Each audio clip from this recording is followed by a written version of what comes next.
Yan mga tol, isang mapagpalang araw sa ating lahat. Marami na rin yung request sa akin na pabalikin ako sa kabundukan. So, sa ngayon mga tol, bago ako bumalik doon, kailangan ko munang maghanap ng maiwan ko sa aking pamilya. Mga pangangailangan na doon. Bago ako babalik sa kagubatan, mahirap naman kung aalis ako tapos walang magamit yung mag-ina ko, yung mga anak ko. Kailangan ko muna silang ihanda bago ako aakyat sa kagubatan. Pero hindi magtatagal siguro. Makaakyat rin ako sa kagubatan mga tol. So abangan nyo na lang yung pagbalik ko sa kagubatan mga tol. Pero may pupuntahan pa ako na importanteng tao bago ako babalik sa kagubatan. So sa mga nag-request, hintay-hintay lang kayo, no? Dahil mga ilang araw pa naman na sa pagbaba ko, kailangan ko munang magpahinga, kailangan ko munang mag-relax dahil napapagod din yung katawan natin. Wala na rin akong panahon sa aking pamilya kung babalik ako kaagad. So hintay-hintay lang kayo. Balik na! Oy, tapos na? Oy, hindi na lang ako na buko na ito. Pag-nilakaw. Pasok na. Sarado mo, mainit. Yung pamangkin ko.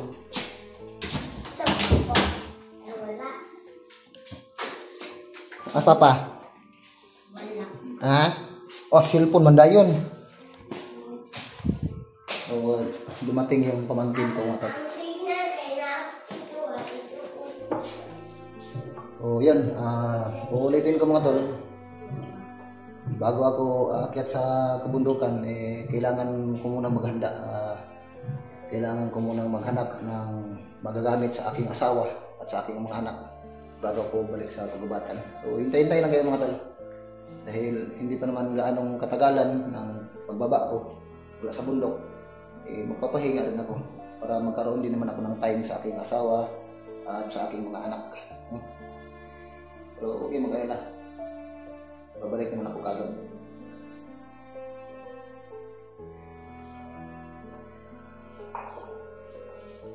Nandito ako ngayon sa aking kapatid na lalaki.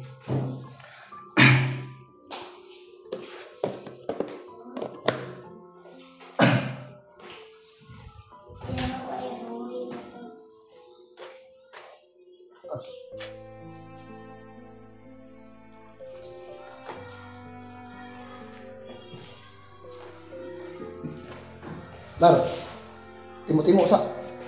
Kain tayo mga tol.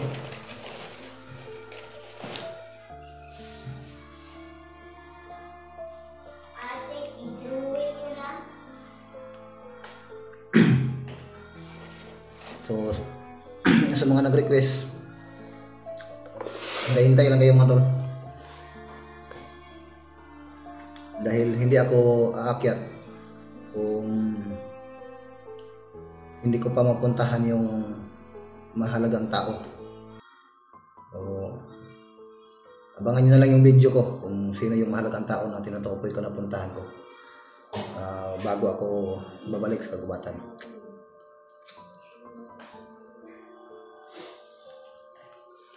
Tara!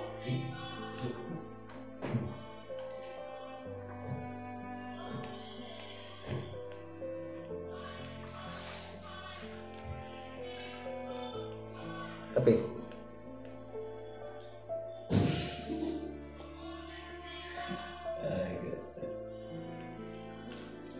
Hindi kape oh? Sige, betul. Dito? Ano?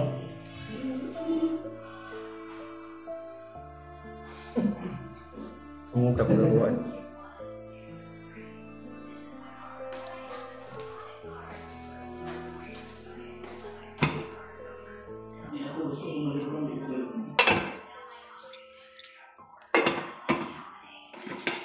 Kaya ba mga ito ano eh?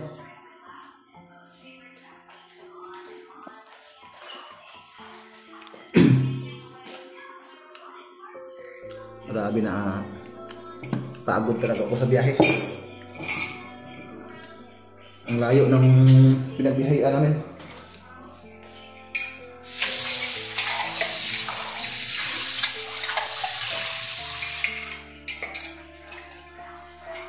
Kape muna tayo mga tol.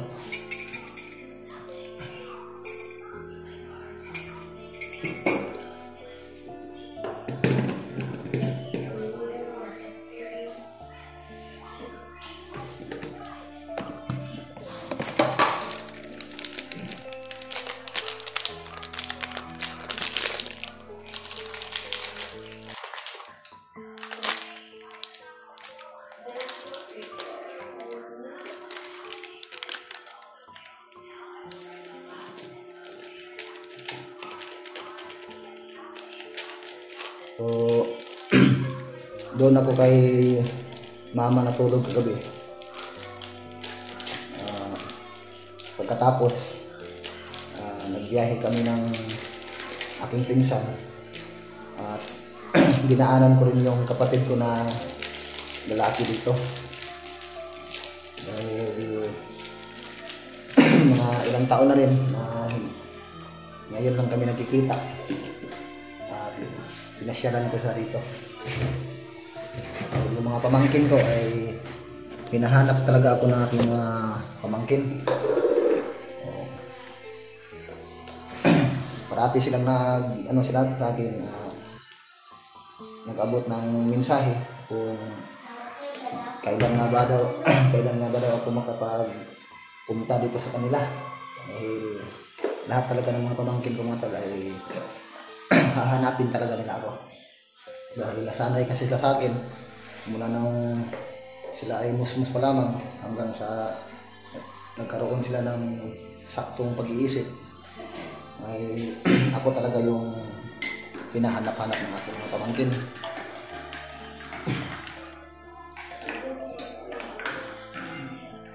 Kaya ngayon nandito na ako.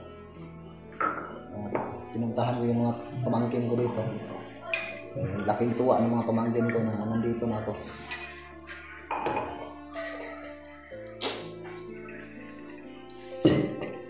Kape tayo mga tol. Bar, kape. May pan rin yun?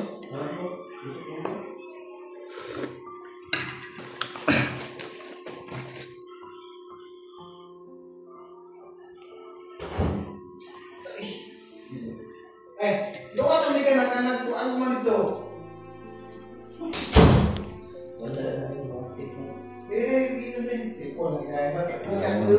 Kapatid ko na lalaki dumating na.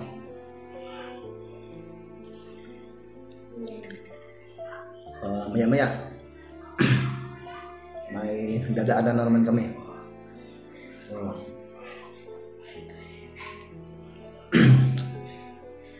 Ulitin ko mga tol sa lahat ng nag-request sa akin na pabalikin ako kaagad sa kagubatan para matulungan yung mga kasama ko. Abangan nyo na lang ipag-akyat ko sa bundok mga tol, no? Kailangan ko munang ihanda yung mga anak ko, yung pamilya ko bago ako aakyat dahil may pangangailangan din sila.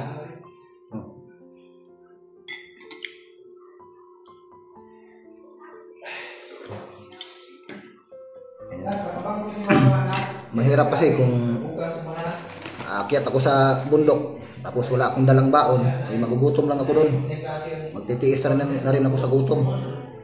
Kailangan ko munang maghanda bago ako aakyat. Sana'y maintindihan ninyo. Dahil hindi talaga basta-basta kung nandun ka sa gubatan, araw at gabi ka maglalakad tapos wala kang kain, wala kang dalang baon. Habang nandito pa ako sa baba, hindi pa ako nakaakyat, maghahanap muna ako ng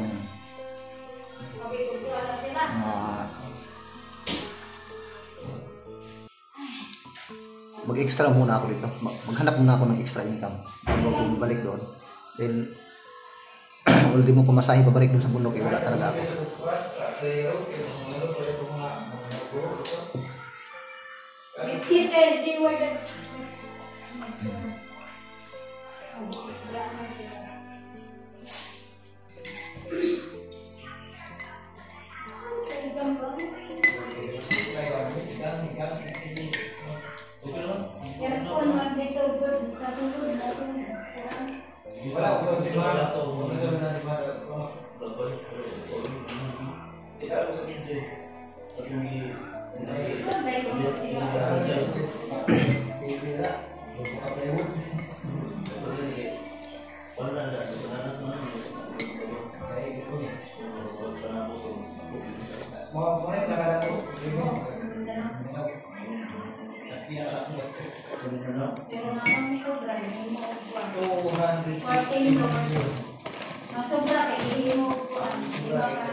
Ganito kasi mga tol, kaya hindi ako bumalik kaagad sa bundok dahil mga ilang araw pa naman na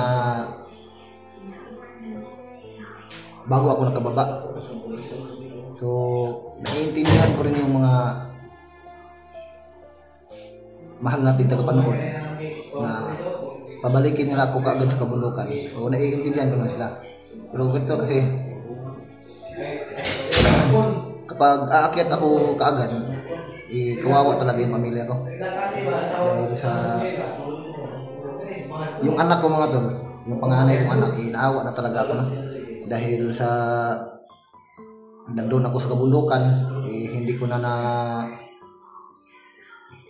ibigay yung hindi ko na i-provide yung pangangailangan natin ng mga anak. Kasi yung panganay ko kasing anak mga tol, habang nag-aaral, kawawa talaga yung nalaman ko. Habang nasa paaralan yung anak ko, nangangalakal yung anak ko, nag-sideline din siya para maitaguyod niya ang kanyang pag-aaral. So, kawawa yung bata. Nandun ako sa kagubatan. Habang narito ako, maghanap muna ako na mai-provide ko sa aking mga anak bago ako babalik sa kagubatan. Kawawa talaga yung mga bata. Okay lang sana kung tuloy-tuloy yung sahod ko. Problema minsan lang tayo makapagsahod. Kung makatanggap man tayo, maliit lang, mahina yung views natin.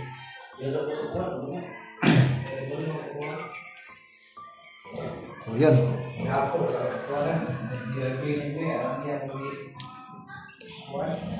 Kailangan muna ako maghanda bago ako aakyat.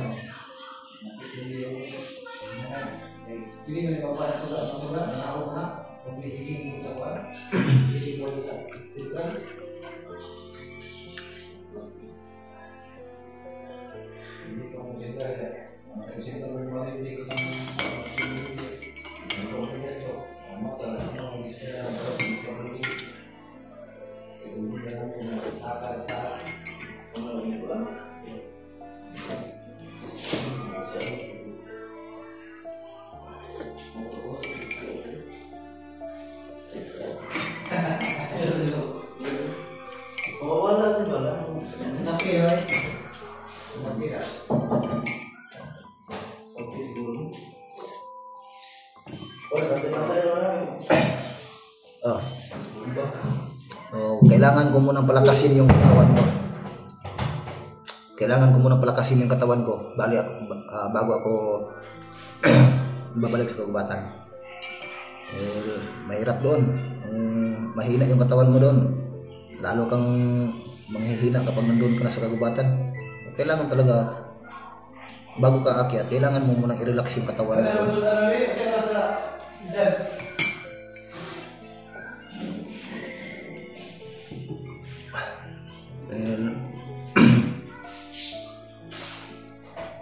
Napakahirap ng kalagayan doon sa kagubatan. Lalo na kung abutan ka ng ulan. May karamdaman ka. Kailangan talaga relax yung katawan mo habang narito ka pa sa baba. Kapag aakyat ka, mas prepare ka. Hindi yung may karamdaman ka rito tapos pipilitin mo yung sarili mo aakyat ka. Mahirap doon. Walang tigil yung takbuhan doon. Christian. Hindi ka. Araw at ulan yung dadarasin mo doon.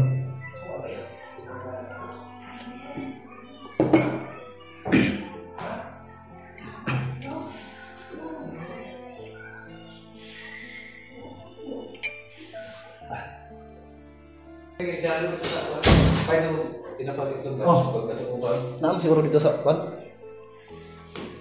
Balik ko sa